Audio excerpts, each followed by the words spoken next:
Hi, and welcome to the 31-Day Yoga Challenge.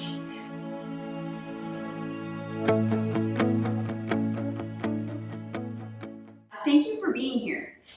My name is Taylor, and I'm going to be guiding you through your 10-minute videos over the next few weeks.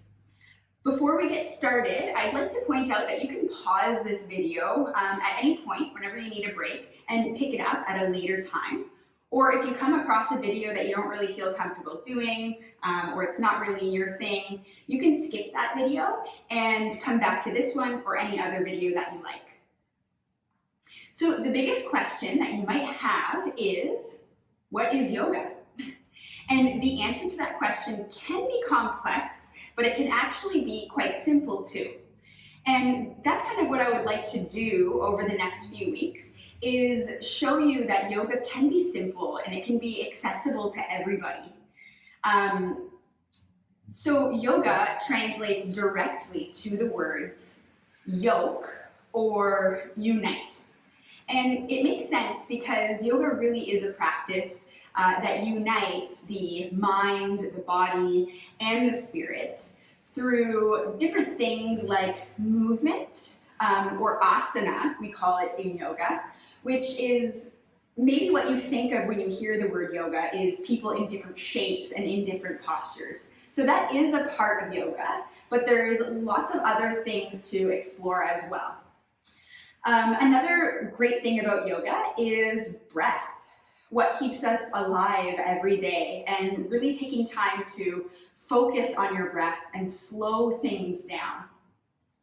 And once you've learned a little bit more about breath and drawing your awareness to your breath, that can lead to mental clarity and being able to just hit the pause button on your thoughts.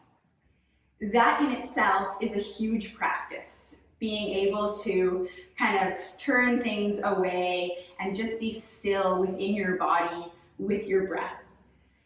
So that is why yoga is called a practice, because there's never really any end result, but instead it's a current exploration of your body and your mind and making little connections to things around you that maybe you've never noticed before. So I encourage you over the next few weeks to do what feels good, breathe, and take a break if you need to. So in today's video, I'd like to share with you some tips and some tools that will make yoga very accessible to you and your individual needs. And the first thing I'd like to show you is, actually I'm sitting on it right now, is a block. And I know a lot of you are at home and maybe some of you have a block. So if you do, have it close by. If you don't have a block, you can find some things in your house that resemble a block, including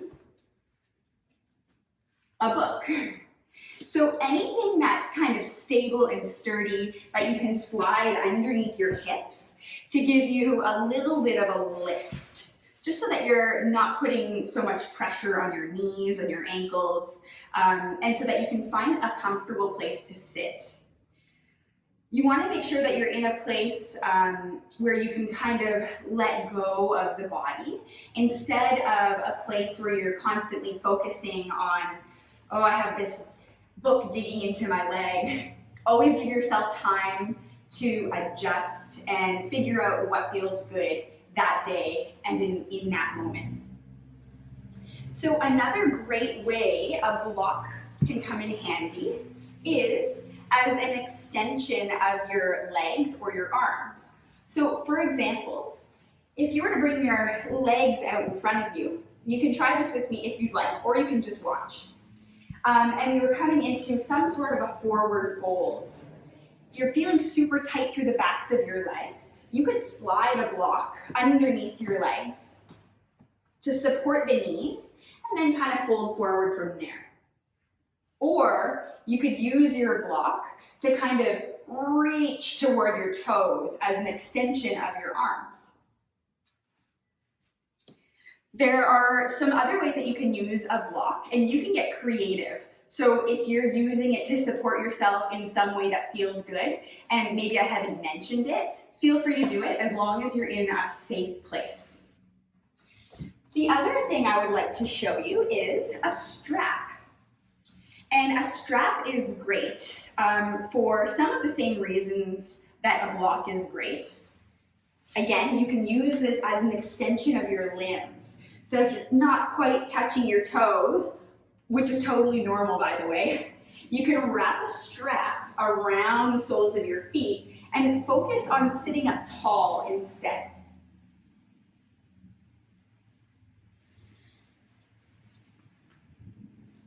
Good. So if you don't have a strap, that's fine. You can use a tie, a shoelace, anything that kind of resembles a strap that's not going to snap on you, and that will be able to kind of support your body.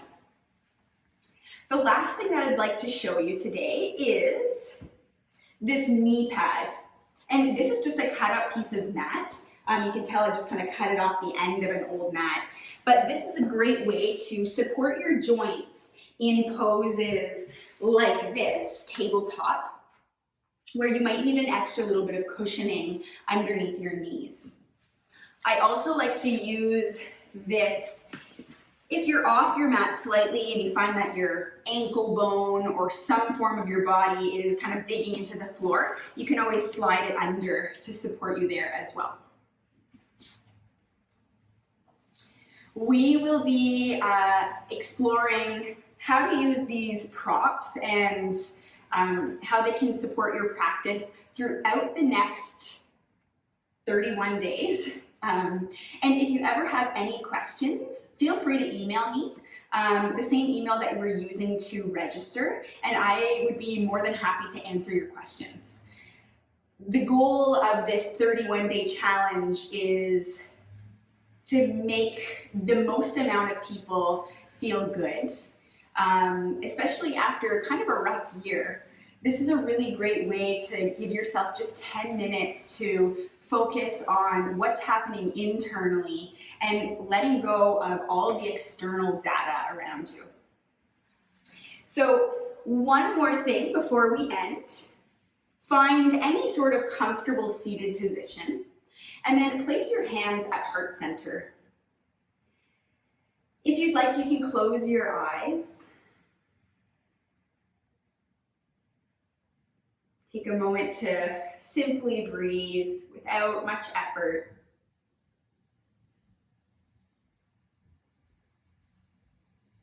And then take note on all of the thoughts that you just had in that few moments. So a lot of the time we think of yoga as something where we need to turn our mind off and be good at it. But really the practice of yoga is being able to recognize when our mind or our bodies wander and have the ability to come back. So you might do that 1,000 times in a minute and that is okay. So bring your hands to heart center one more time, close your eyes.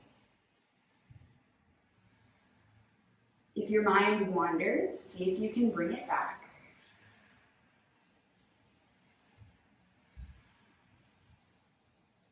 Take one more breath.